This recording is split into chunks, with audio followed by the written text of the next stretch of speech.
Good morning everyone, मैं मनीष सिंह, आप लोग का इंग्लिश टीचर, आपके अपने यूट्यूब चैनल इवनिंग क्लासेस में आपका स्वागत करता हूं। जैसा कि आप जानते हैं कि प्रोनाउन कंटिन्यू है और प्रोनाउन में पर्सनल प्रोनाउन कंटिन्यू है। अभी पिछले वीडियो में सीक्वेंस ऑफ सब्जेक्ट, उसके बाद प्रिपरेटरी ईट के बारे में मैंने पढ़ाया हुआ था। तो आइए सेशन को आगे बढ़ाते हैं और पर्सनल प्रोनाउन में कुछ स्पेशल रूल देखते हैं। ओके, अगर सेंटेंस में gerund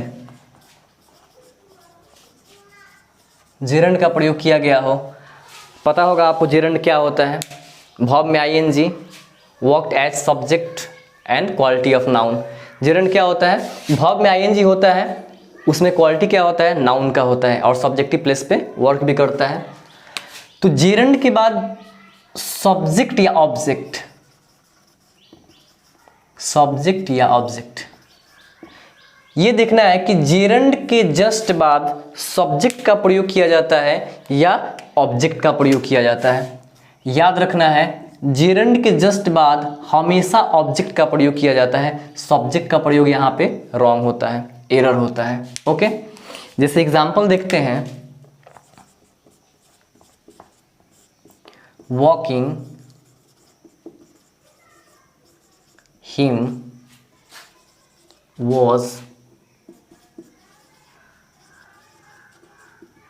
pleasant. Okay, walking him was pleasant, यानी यहां पे वॉकिंग क्या है? हमारा जेरंड है, वॉकिंग जेरंड है। सब्जेक्टिव प्लेस पे इसका जो प्लेस है वो सब्जेक्ट का प्लेस है। सेंटेंस के शुरू में वर्क कर रहा है, स्टार्टिंग में वर्क कर रहा है, और साथ साथ इसका जो क्वालिटी है ये भी किसका है? नाउन का है।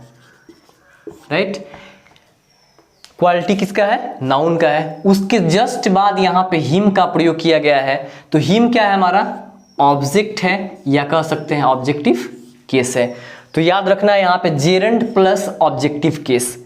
अगर यहाँ पे हिम की जगह ही का प्रयोग किया गया होता तो सेंटेंस बिल्कुल क्या होता?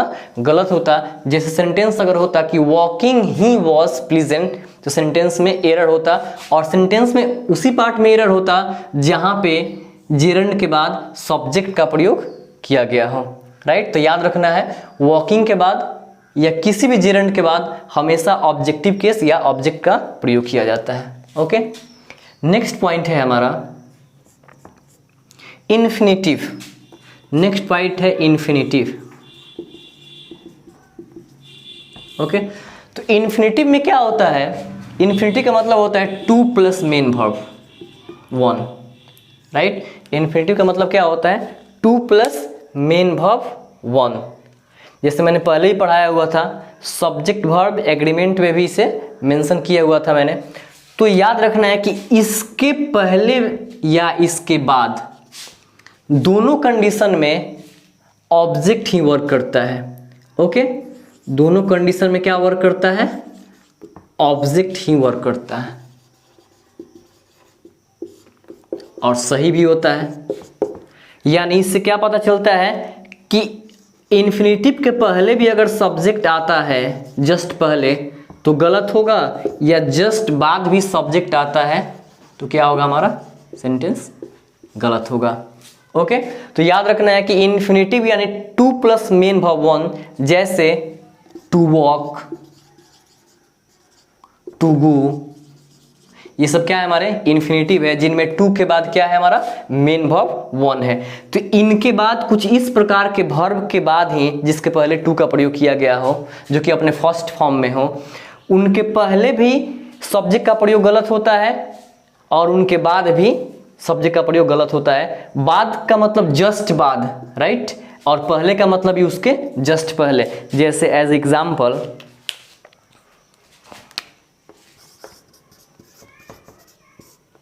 आई requested her to sing a song. Right, मैंने एक सेंटेंस लिखा है कि I requested her to sing a song, यानी यहाँ पे टू सिंग क्या है? हमारा इन्फिनेटिव है, यानी two plus main verb one क्या है? हमारा इन्फिनेटिव है, और इसके पहले हर क्या है? हमारा ऑब्जेक्ट है। राइट, ऑब्जेक्ट या ऑब्जेक्टिव केस इसे बोल सकते हैं। क्या है हमारा? ऑब्जेक्ट या ऑब्जेक्टिव केस। और टू सिंग क्या है हमारा? इन्फिनेटिव है। और इसके जस्ट पहले इसका प्रयोग किया गया है। अगर यहाँ पे हर की जगह सी का प्रयोग होता, यानी हर की जगह किसका प्रयोग होता? सी का प्रयोग होता, तो सेंटेंस निश्चित रूप से क्या होता? हमारा गलत होता। ओके, तो याद रखना है कि इन्फिनेटिव के पहले या जस्ट बाद में कहीं भी हमेशा ऑब्जेक्ट का ही प्रयोग किया जाता है। ओके, आप इसका स्क्रीनशॉट ले सकते हैं। ओके, नेक्स्ट एग्जाम्पल है आई होप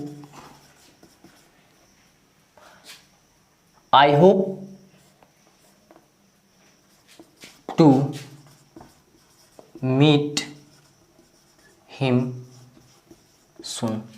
ओके, क्या है? I hope to meet him soon, यानी यहां पे टू क्या है हमारा? टू प्लस मीट क्या है? MV1, यानी वर्क क्या कर रहा है यहां पे? इन्फिनेटिव वर्क कर रहा है,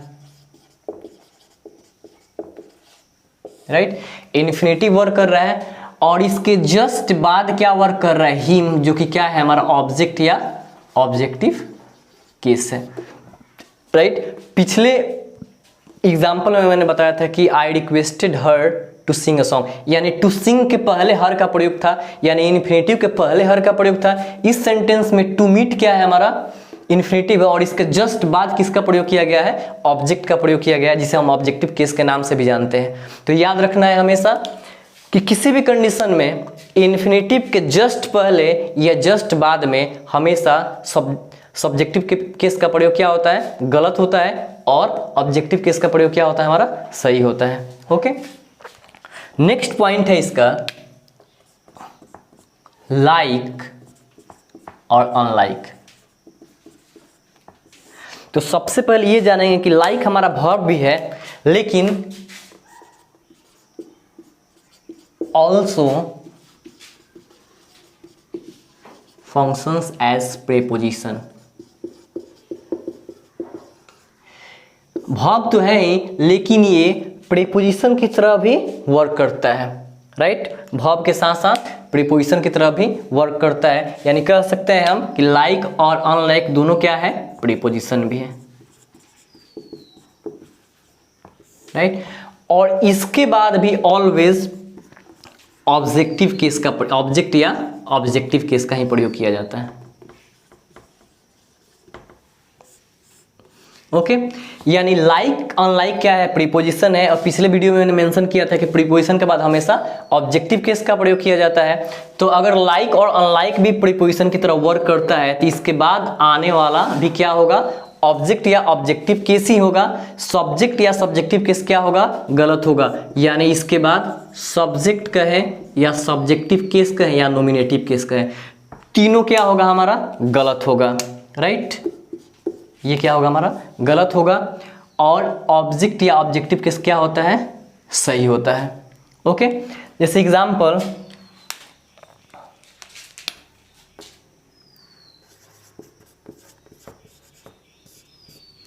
my brother looks like me.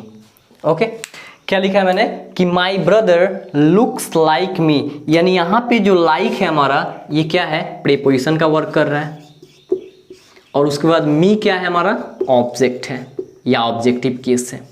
Okay, तो सेंटेंस को एक बार फिर से देखते हैं कि my brother looks like me. Okay, यानी लाइक यहाँ पे क्या है? प्रीपोजिशन है। और उसके बाद मी क्या है हमारा? ऑब्जेक्ट है। यानी यहाँ पे मी की जगह अगर आई का प्रयोग होगा तो सेंटेंस में एरर होगा और सेंटेंस गलत भी होगा। तो याद रखना है कि लाइक अनलाइक प्रीपोजिशन की तरह वर्क करता है और इसके बाद भी हमेशा ऑब्जेक्टिव केस का प्रयोग किया जाता है। आप इसका स्क्रीनशॉट ले सकते हैं।